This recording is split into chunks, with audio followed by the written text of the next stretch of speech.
Hello friends welcome back time होइसे 9:17 আৰু market দেখিব ব্যাংক নিফটি আৰু নিফটি দুটাই গ্যাপ আপ ওপেনিং আৰু নিফটি গ্যাপ আপ ওপেনিং হইতে বেছি পজিটিভ হৈ আছে নিফটি অকমান হোল্ড কৰিব ট্ৰাই কৰি আছে মানে বিয়াৰিশ হ'ব ট্ৰাই কৰি আছে কিন্তু নিফটি দেখিব পুরা বুলিশ ভিউ দেখাই আছে তো চাওচোন কিবা ট্রেড অপরচুনিটি পালে আমি শেয়ার কৰি আছো আপোনালোকৰ লগত তো ইয়াতে বন্ধুসকল কালি এটা মই ভিডিও দিছিলো কালি মোৰ লস গৈছিলে ব্যাংক নিফটি কিন্তু কালি যেটো শৰ্টস ভিডিও দিছিলো তাতে ভাৰত ফৰ্জৰ ট্ৰেড এটা ৰানিং চলি আছিল হেতু দেখিব বৰ্তমান আজি মৰ্নিং ভালে প্ৰফিট দিলেগে 57-58,000 60 ওচৰা সৰি প্ৰফিট দেখাই আছে এটা চাচোন এটো আজি বুক কৰিম তো হেকাৰণে মাজে মাজে ট্ৰেড লব দিগদাৰ হয় মানে এফালেও মিলাব লাগে কাৰণ কোৱান্টিটি অলপ বেছিকে লোৱা আছে কিন্তু ৰিটাৰ্ণ দেখি বহুত ভাল ৰিটাৰ্ণ পোৱা গৈছে 35% অলমোস্ট মানে তেতিয়াটো 40% ওপৰত ৰিটাৰ্ণ পোৱা গৈছিল অপশন বাইঙত 40% ৰিটাৰ্ণ বহুত ভাল ৰিটাৰ্ণ তাকো এদিনৰ ভিতৰত কালি মাৰ্কেট ক্লোজিংৰ আগে আগে লৈছিলো চাওচোন অকমান হোল্ড কৰিম তাৰ পিছত এটো আমি উলাই যাম আপোনালোকৰ ঠিক আছে আমি এটা ট্ৰেড এটা অপৰচুনিটি পাইছো আমি লৈ লম এতিয়া এটা কল অপশন বাই কৰিম 10 টা লট 532 চলি আছে 532 ওকে অকমান নিফটি অকমান বেছিকে গুছি গল নিফটি অকমান তলত পোৱা হয় মানে এটো ওপৰত গৈছে আৰু যদি ৰিট্ৰেসমেন্ট কৰিলে মাৰ্কেট আকৌ ওপৰত যাব তো ব্যাংক নিফটি বাইং সেটআপে দেখাই আছে কিন্তু এই নিফটি তলে বেছিকে ওপৰত গুছি গল নিফটি যদি অকমান তলত যদি আহি যায় ৰিট্ৰেসমেন্ট দিবলে এটা অবভিয়াসলি কি হয় ব্যাংক নিফটি অকমান তললৈকে অহাৰ চান্স আছে তো বন্ধুসকল আমি ট্ৰেড এক্সিকিউট কৰি দিলো কল অপশনতে বাই কৰিলো প্ৰিমিয়াম অলপ বেছি হৈ গল মই 532 চাই আছিলো দেখিও প্ৰিমিয়াম চাৰ্টৰ নেগেটিভ ক্যান্ডেল বনাই আছিল কিন্তু তথাপি প্ৰিমিয়ামটো ইফালে বাঢ়ি গৈ আছিল তো আমি এন্ট্ৰি লওঁতে আমি 15 रुपीस অলপ বেছি দিব লগা হল তো ঠিক আছে মার্কেট লাগিছে আৰু ওপৰত যাব নিফটি অলপ বেছি ওপৰত গুছি গল লগাতকে নিফটি অকমান তলত পালে ভাল আছিল তো চাও জি নহক ট্ৰেডটো ললো যেতিয়া দেখা যাব আৰু কি হয় আপোনালোকৰ দেখিব ট্ৰেড লোৱাৰ আমাৰ 1 মিনিট সময় হোৱাই নাই আমাৰ লস দেখিব 3000 ক্ৰস কৰি গল আজি মই দুইফালে চাই থাকিব লগা হৈছে ইফালে পজিশনটো চাই থাকিব লগা হৈছে যেটো মোৰ ভাৰত ফোৰ্স অপশন বাই কৰি থোৱা আছিল এটো অলমোস্ট 7000 ওচৰত পালে মই টাৰ্গেট এটা দি থৈছো বাৰু টাৰ্গেটটো অলপ কাৰণে হিট হোৱা নাই 38 रुपीस টাৰ্গেট দিছো আৰু আমাৰ হাই মাৰিছে হাই 38 এ মাৰিছে কিন্তু দেখিব কেতিয়াবা স্পাইকত থাকি যায় ঠিক আছে বাৰু একো নাই ওয়েট কৰিম এফালে লস দেখিব 4500 পালেগে তো লসটো দেখিব লাহে লাহে কমি আহিছে এতিয়া 2000 টকা পালেগে ভালে এটা ক্যান্ডেল বনাইছে তো আমাৰ ইফালে তো দুইফালে অকমান মিলো দিগদাৰ দেখিব প্ৰাইস বহুত হাই গৈ আছে 39 रुपीस পালেগে 39 এ চলি আছে মই 38 তে উলাই দিলো 38 रुपीस উলাই দিলো জিনো একো নাই মই বহুত ভাল ৰিটাৰ্ণ পাইছো যিমান পইচা লগাইছিল তাৰ অলমোস্ট 50% আমি প্ৰফিট বুক কৰিলো এদিনৰ ভিতৰতে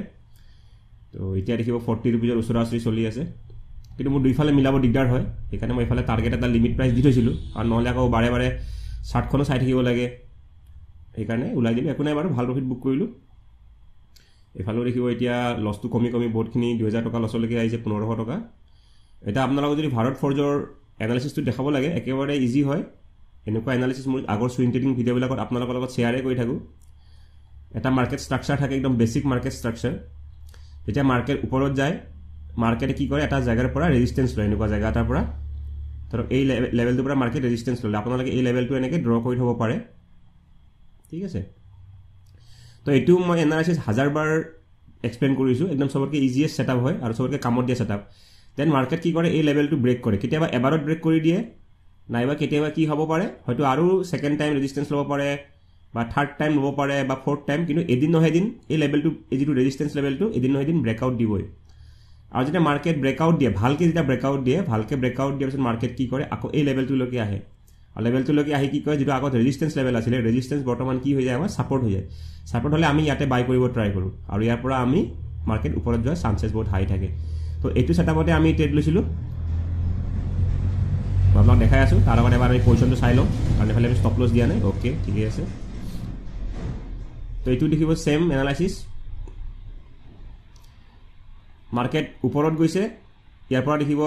ডাঙৰ ৰেড ক্যান্ডেল বনাই তলত আহিছে তাৰমানে কিমান ৰেজিস্ট্যান্স হৈছে ধুনিয়াকে দিছে কিমান ডাঙৰ ৰেড ক্যান্ডেল বনাইছে তাৰমানে ষ্ট্ৰং ৰেজিস্ট্যান্স দেন এই ষ্ট্ৰং ৰেজিস্ট্যান্সটো দেখিব আকৌ এবাৰ সেকেন্ড টাইম অকমান ৰেজিস্ট্যান্স ললে লৈফালে এটা ডাঙৰ ক্যান্ডেলৰে কি কৰিলে ব্ৰেকআউট কৰিলে তো যদি অলপ বেছি লেতেৰা হৈ গল ছবিখন যদি আমি অলপ জুম কৰি ফালে চাও তো একেবাৰে সিম্পল মাৰ্কেট ওপৰত গৈছে ৰেজিস্ট্যান্স লৈছে ৰেজিস্ট্যান্স ব্ৰেক কৰিছে আৰু তলত আহিছে, তলত অহাৰ লগে লগে আমি তলত বাই কৰিছোঁ। ইয়াৰ পৰা মাৰ্কেট ওপৰত যোৱাৰ প্ৰবেবিলিটি বহুত বেছি, কিন্তু যেতিয়া আমি অপশ্যন বাই কৰিছোঁ, অপশ্যন বাই কৰিলে আমি বেছি টাইম হোল্ড নকৰিব পাৰিলে ভাল। যদি মমেণ্টাম প্ৰফিট পাইছোঁ আমি ওলাই যাব লাগে। তো আমাৰ ষ্টপ লছতকৈ আমি বহুত ভাল ৰিস্ক টু ৰিৱাৰ্ড পাইছোঁ এদিনৰ ভিতৰতে। অলমষ্ট 50% আমি বুক কৰিছোঁ, তো 50% বহুত ভাল টাৰ্গেট। আৰু চাওক যোৱাটো বহুত ওপৰত যাব পাৰে, কিন্তু মাৰ্কেট কণ্ডিশ্যন জানে এতিয়া আমাৰ যিটো নিফটি, আমাৰ ইণ্ডিয়ান মাৰ্কেট বহুত এতিয়া তলত নামি গৈ আছে, বেয়াৰিছ মুডত আছে এতিয়া। Daily market gap up opening হ'লেও বা গেপ ডাউন হ'লেও মাৰ্কেট সদায় ক্লজিংটো সদায় নিগেটিভে দি আছে। গতিকে এনেকৈ মাৰ্কেটত এগেইনষ্ট দ্য ডাইৰেকশ্যন হৈ যাব ট্ৰেড। আমি এতিয়া কাৰণ ওপৰৰ ফালে ট্ৰেড লৈছোঁ, এগেইনষ্ট দ্য ডাইৰেকশ্যন অলপ টাফ হয়। ষ্টিল যিটো ছেটআপটো ভাল আছিলে, তো মই against the direction of Nifty মই ট্ৰেডটো লৈছিলোঁ, মোৰ কনভিকশ্যন আছিলে, আৰু তাৰ কাৰণে আমি প্ৰফিটটো বুক কৰিলোঁ। এতিয়া দেখিব প্ৰিমিয়াম কিমান পাই গ'ল, 43 পাই গ'ল। তো আমাৰ দেখোন বেংক নিফটি ট্ৰেডটো এতিয়া লছৰ ফালে গৈ আছে। তো আমি 10,000 টকা ক্ৰছ কৰিলে আমি ষ্টপ লছ পালে ওলাই যাম বাৰু। তো এইখনো নহ'লে বাৰে বাৰে 4 টকা হয়, মই এইটো এক্সিট কৰি দিওঁ ইয়াৰ পৰা, নহ'লে আকৌ মনটো বেয়া লাগি থাকিব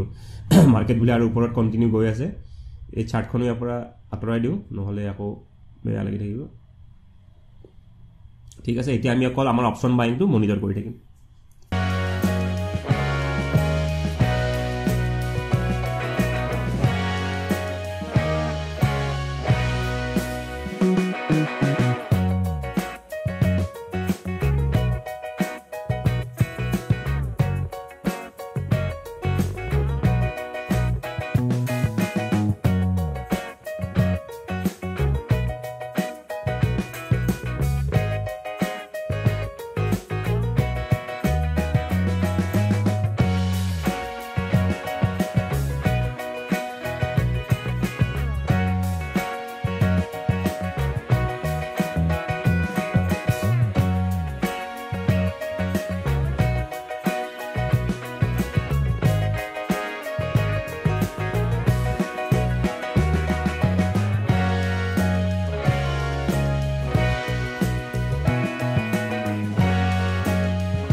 তো বন্ধুসকল টাইম হৈছে 9:33 আৰু দেখিব কাৰেণ্টলি আমাৰ প্ৰফিট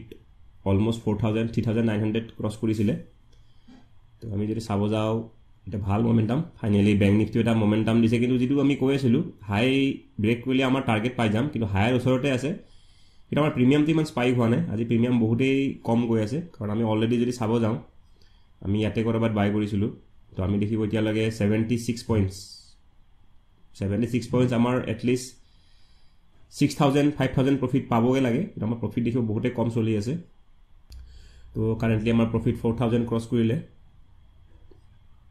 আমাৰ হাইটো ব্ৰেক কৰা নাই, আমি হাইটো ব্ৰেক কৰিলে হয়তো বেছি টাইম ৱেইট নকৰিম, আজি হয়তো কম প্ৰফিটতো ওলাই যাব লগা হ'ব পাৰে, যদি ভাল মমেণ্টাম নাহে আৰু আমি হাইটোলৈকে ৱেইট কৰিম এটলিষ্ট। কাৰণ নিফটি বহুতেই ওপৰত গুচি গ'ল, সেই হিচাপে বেংক নিফটি যাবগৈ পৰা নাই। আৰু নিফটি যদি কিবা কাৰণত অকণমান ৰিট্ৰেচমেণ্ট বা তললৈকে আহি যায়, তেতিয়া বেংক নিফটি পটককৈ ডাঙৰ ফল দি দিব পাৰে। গতিকে আমি অলপ ৰেডি থাকিব লাগিব, কিন্তু ক'ব নোৱাৰি মাৰ্কেটৰ মহিমা, হয়তো ইয়াৰ পৰা হয়তো ডাঙৰ এটা গ্ৰীণ কেণ্ডেলো বনাই দিব পাৰে বেংক নিফটিয়ে। তো আমি দেখিব 5,900 দেখিলোঁ প্ৰফিট। তো বেংক নিফটিয়ে চাগে ডে হাই ব্ৰেক কৰিলে, ব্ৰেক কৰা নাই, ব্ৰেক কৰিব আৰু 6,900 7,000, তো ভাল প্ৰফিটে আহিছে।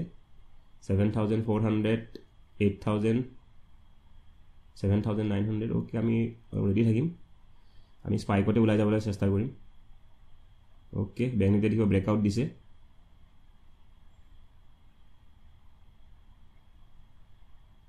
আজি বহুত ডাঙৰ প্ৰফিট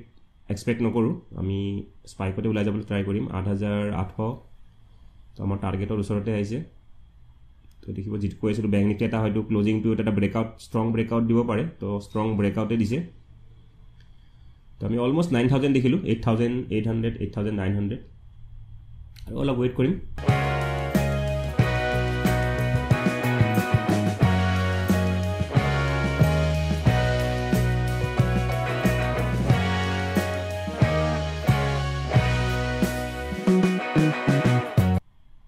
$9,400, 9,000, 10,000 তো আমাৰ টাৰ্গেটৰ ওপৰতে চলি আছোঁ আমি এতিয়া তো ফাইনেলি বেংক নিফটিও মোমেণ্টাম দিলে তো আমাৰ প্ৰফিট দেখিব 11,000 তো আমি ইয়াতে বুক কৰিব ট্ৰাই কৰিম 12,000ৰ ওপৰত অ'কে তো ঠিক আছে বন্ধুসকল আমি আজি বুক কৰিলোঁ 12,800 টকা কিয় মই সোনকালে বুক কৰিলোঁ এটা হৈ গ'ল নিফটি অলৰেডি বহুত ওপৰত গুচি গ'ল নিফটি যদি ৰিট্ৰেচমেণ্ট লয় বেংক নিফটি অকণমান ৰিট্ৰেচমেণ্ট ল'ব পাৰে আৰু যিহেতু আমাৰ কালিও আমি লছ বুক কৰিছোঁ অপশ্যন বাইঙত যদিও আজি আমাৰ ইয়াতে ভাল প্ৰফিট আহিছে কি কয় জিৰোধাত যিটো একাউণ্টত আমি কালি এটা মই শ্বৰ্টছ ভিডিঅ'ত দিছিলোঁ সেই ট্ৰেডটো তো তাতে ভাল ভিডিঅ' আহিছে কিন্তু কালি যিটো আমি অপশ্যন বাইঙত লছ কৰিছিলোঁ আজি আমি এটা ডিচেণ্ট প্ৰফিট বুক কৰিলোঁ 12,800 বুক কৰিলোঁ তো আজি দিনটো ভালেই গ'ল তো বন্ধুসকল ঠিক আছে এতিয়া এনালাইচিছটো আমি এতিয়া শ্বেয়াৰ কৰি আছোঁ আপোনালোকৰ লগত কিয় আমি ট্ৰেডটো ল'লোঁ আজি চাওক ইয়াতে এটা এইটো যিটো আমি কনচেপ্ট ইউজ কৰোঁ ট্ৰেডিঙত ষ্টপ লছ হাণ্টিঙত এইটো কনচেপ্ট আপোনালোকে নোট ডাউন কৰি ৰাখিব পাৰে এইটো হৈ গ'ল কনচেপ্টটো মাৰ্কেটত এইটো মই শিকিছোঁ ইউটিউবৰ পৰা শিকিছোঁ এজন ট্ৰেডাৰ আছে ইণ্টাৰডে হাণ্টাৰ আপোনালোকে চাব পাৰে তেওঁৰ ভিডিঅ' চাই মই এই যিটো ট্ৰেডিং ষ্টাইলটো ডেভেলপ কৰিছোঁ অকণমান তাৰ কাৰণে কষ্ট কৰিব লাগে বহুত দিন ৰাতি ভিডিঅ'বিলাক চাব লাগে তেওঁ প্ৰত্যেকটা পইণ্টছ নোট ডাউন কৰি ৰাখিব লাগে তাতে এটা কনচেপ্ট তেওঁলোকে খুব ইউজ কৰে ষ্টপ লছ হাণ্টিঙত তেওঁ বুলি নহয় যিটো ষ্টপ লছ হাণ্টিং কনচেপ্ট এটা কনচেপ্ট ইউজ কৰে সেই কনচেপ্টটো হৈ গ'ল মাৰ্কেটে আগৰ দিনত চাৰ্ট ৰিপিট নকৰে তাৰমানে কালি যিখন চাৰ্ট বনাইছে আজি সেইখন চাৰ্ট ৰিপিট নকৰে যদিহে অপেনিংটো একে হয় তো দেখিব মাৰ্কেট কালিও গেপ আপ অপেনিং আছিলে বেংক নিফটি আৰু নিফটি দুয়োটা গেপ আপ অপেনিং আছিলে কালি হয়নে আৰু আজিও দেখিব মাৰ্কেট গেপ আপ অপেনিং আৰু কালি গেপ আপ অপেনিং হৈ মাৰ্কেট কি কৰিছে মাৰ্কেট যিটো ক্লোজিং প্ৰাইচ ব্ৰেক কৰি মাৰ্কেট তললৈকে আহিছে কালি মৰ্ণিং আপত আছিলে এইটো চেৰি আমাৰ কি কয় সাইকোলজি যে কালি গেপ আপ অপেনিং হৈ মাৰ্কেট কলৈকে তললৈকে আহিছে নিফটিও সেম মাৰ্কেট অপেনিং হৈ কলৈকে আহিছে বহুত ডাঙৰ তললৈকে আহিছে তো চাওক সেইকাৰণে কি হৈছে আজিও market same opening gap up গতিকে আজি মাৰ্কেটে এইখন চাৰ্ট ৰিপিট কৰাৰ চান্সেছ মানে বহুত কম ধৰক 10 to 20% চান্সেছ থাকে যে আজিও এনেকুৱা এখন চাৰ্ট বনাব তো আজি কি কৰি মাৰ্কেট তাৰ অপজিট যোৱাৰ চান্সেছ থাকে সেইকাৰণে আজি মাৰ্কেট গেপ আপ অপেনিং হোৱাৰ লগে লগে মই ছেটআপ বিচাৰি আছিলোঁ যে মাৰ্কেট যেতিয়া আমি আজি মানে পুট অপশ্যন আমি বাই নকৰোঁ আমি আজি কি বাই কৰিম মৰ্ণিং হাফত কল অপশ্যন বাই কৰিম এটা চিম্পল কনচেপ্ট যদি আজি মাৰ্কেট যদি গেপ ডাউন অপেনিং হ'লহেঁতেন তেতিয়া আমি এইখন চাৰ্টক গুৰুত্ব নিদিলোহেঁতেন কাৰণ এইখন হৈছে গেপ আপ তো কালিও গেপ আপ আজিও গেপ আপ গতিকে কি হ'ব পাৰে কালিৰ চাৰ্টখন কি হয় আজি ৰিপিট কৰিব মাৰ্কেটে নালাগে নিয়মমতে নালাগে কেতিয়াবা ৰিপিট কৰি দিয়ে 20-30% বুলি কয় ষ্টপ লছ হাণ্টিং কনচেপ্টত এতিয়া গতিকে মই সেইটো কনচেপ্টে ইউজ কৰিলোঁ কালিও যদি গেপ আপ অপেনিং হয় মাৰ্কেট ফল দিছে আজি গেপ আপ অপেনিং হয় মাৰ্কেট এটলিষ্ট বহুত অলপ হয়তো তললৈকে আহিব পাৰে কিন্তু বহুত তললৈকে আহিব নোৱাৰে সেইকাৰণে মই আজি কি বাই কৰিছোঁ কল অপশ্যন বাই কৰিছোঁ তো তেনেকৈ আজি ট্ৰেড লৈছোঁ তো আজি আমি বেলেগ একো তেনেকুৱা কনচেপ্ট ইউজ কৰা নাই ভিতৰত কনচেপ্ট মই এইটো ফিউচাৰ যেতিয়া ভিডিঅ'ত যদি এই ছেম কনচেপ্ট যদি ইউজ হয় মই কথাটো আপোনালোকৰ লগত আকৌ শ্বেয়াৰ কৰিম তাৰমানে মাৰ্কেট আগৰ দিনৰ চাৰ্টখন মাৰ্কেটে আজি ৰিপিট কৰাৰ চান্সেছটো বহুত কম এইটো এটা কনচেপ্ট তো ঠিক আছে বন্ধুসকল ইয়াতে এৰিছোঁ আজিলৈকে ধন্যবাদ